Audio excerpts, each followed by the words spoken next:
this workshop was all about how to draw sound.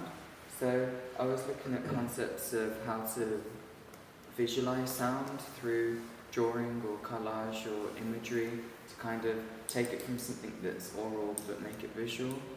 So then one of these ways of how to draw sound that's come around is this idea of a graphic score. So you have like the traditional musical, which is a 5-line stave, like in this image. So you have different symbols which would correlate each to a key. So just simple like A, B, C, D, E, F, G, which runs through. So that's how you'd have it traditionally.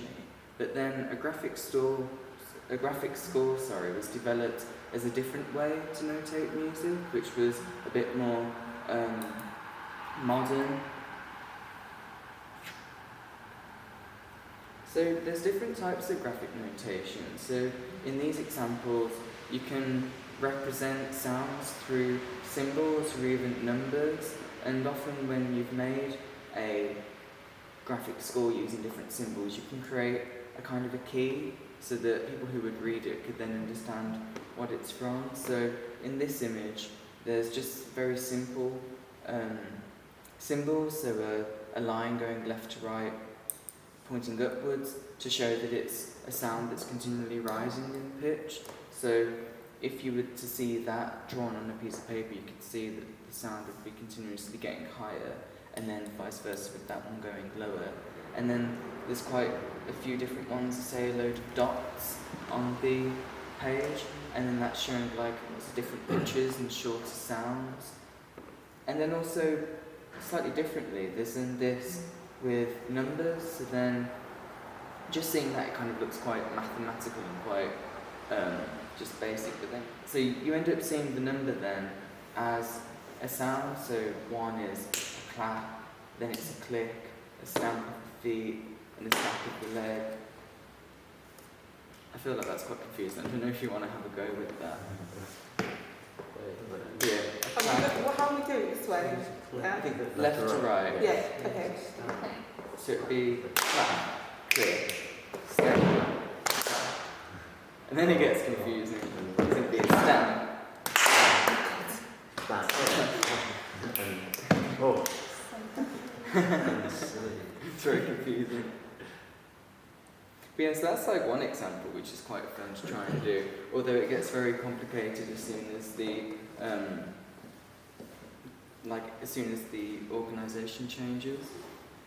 So then this is where it becomes a bit more sort of dynamic and more visually interesting. So I think I showed you this artist before, Samson Young. He creates performances and he uses a lot of sound art within his work. And what's quite interesting is that for all of his experiments and performances, he often uses these, what he refers to as sound drawings, which he can then refer to make his performances.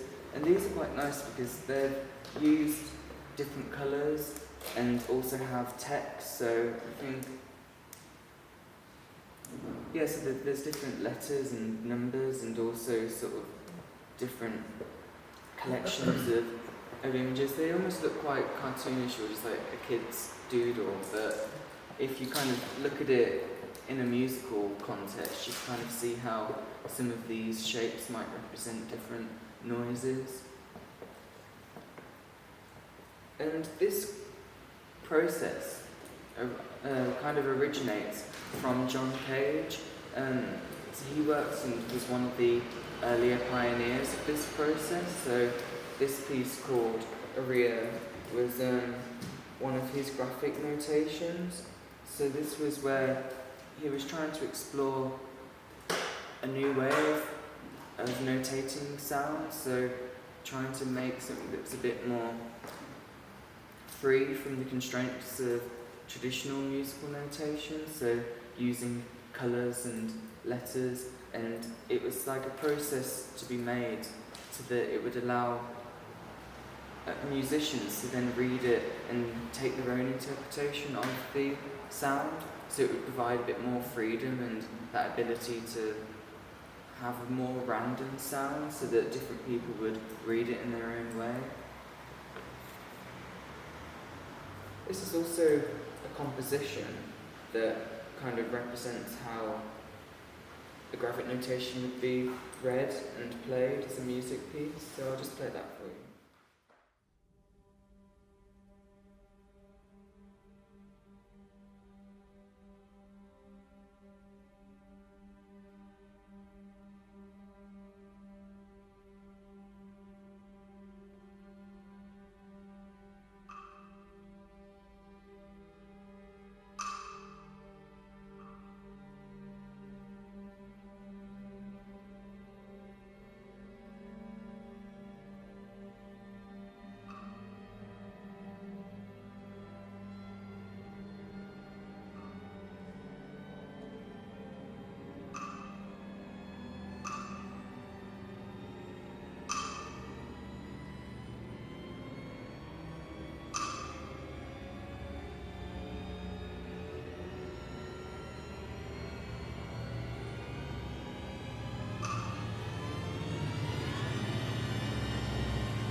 So you can see there that it uses quite similar diagrams from that first image I showed you, so with the lines kind of moving from left to right and continuously moving upwards to represent how the pitch goes higher, and then lots of different layers of lines on top of each other can kind of represent different instruments that will then create that composition. There's also another video which shows a similar approach. This was a composition created by students from the Royal Academy of Arts, and this one looks a bit more interesting because it uses different colours to represent the different sounds. So I can play a bit of that for you.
Satisfying.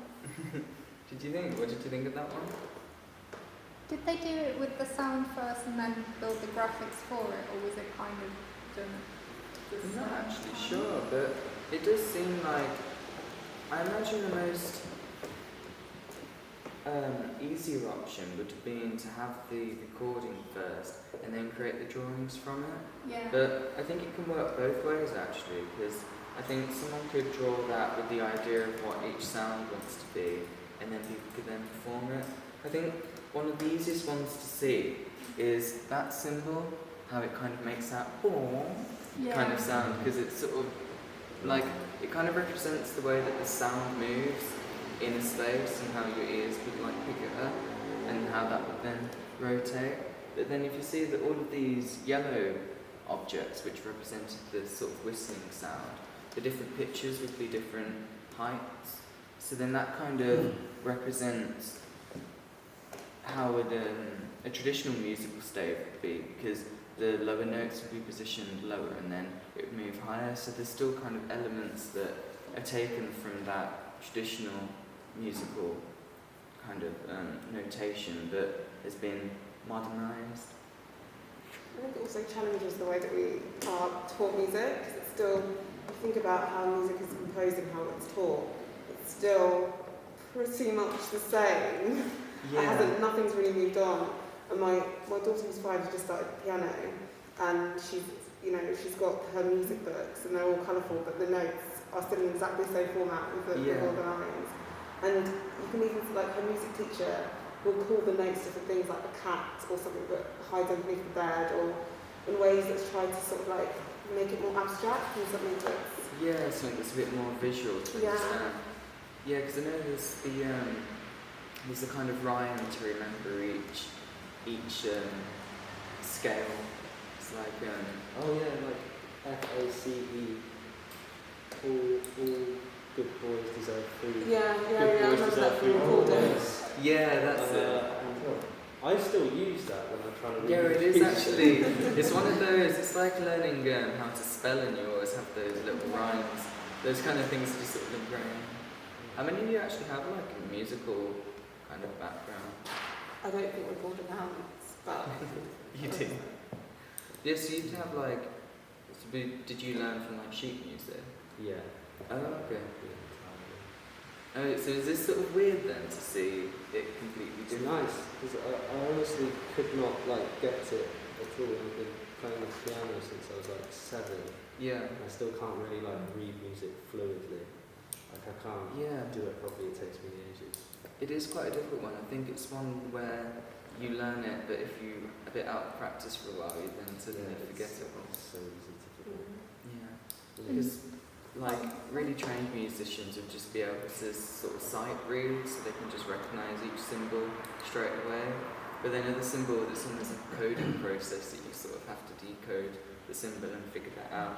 Because this could be changed where like there could be a key provided, so it could say that yellow is a flute, blue is a drum or something. So that could be different ways to sort of allow a reader to then understand how to create music a bit more kind of easily, or it can just be left completely open like that. Well, I think there's another one. Did you want to watch another section of it?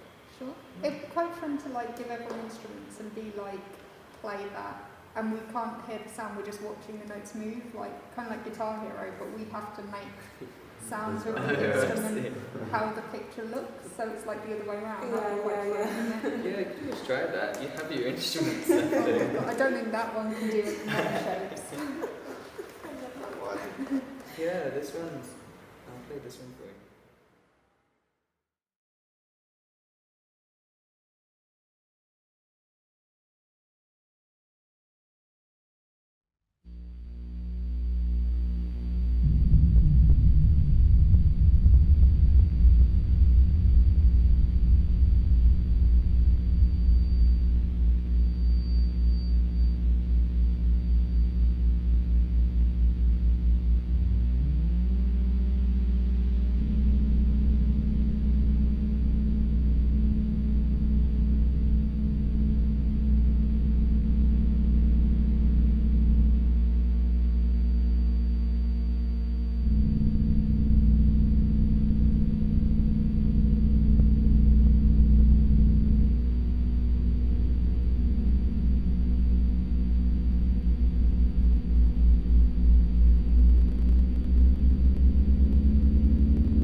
of the little circles or the big?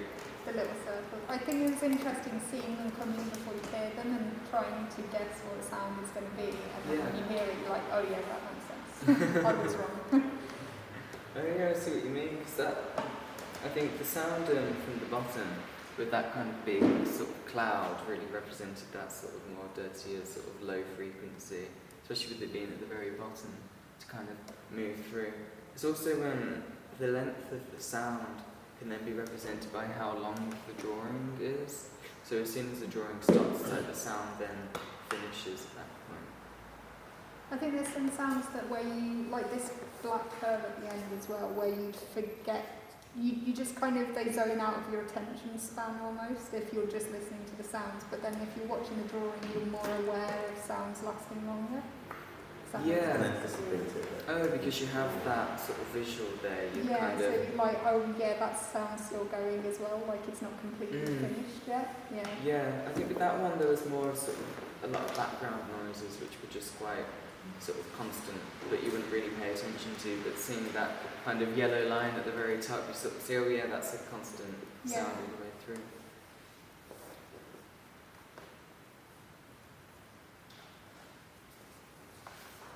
Yeah, so I thought as an activity, you could try and create your own graphic notation by listening to the room that we're in. So all the kind of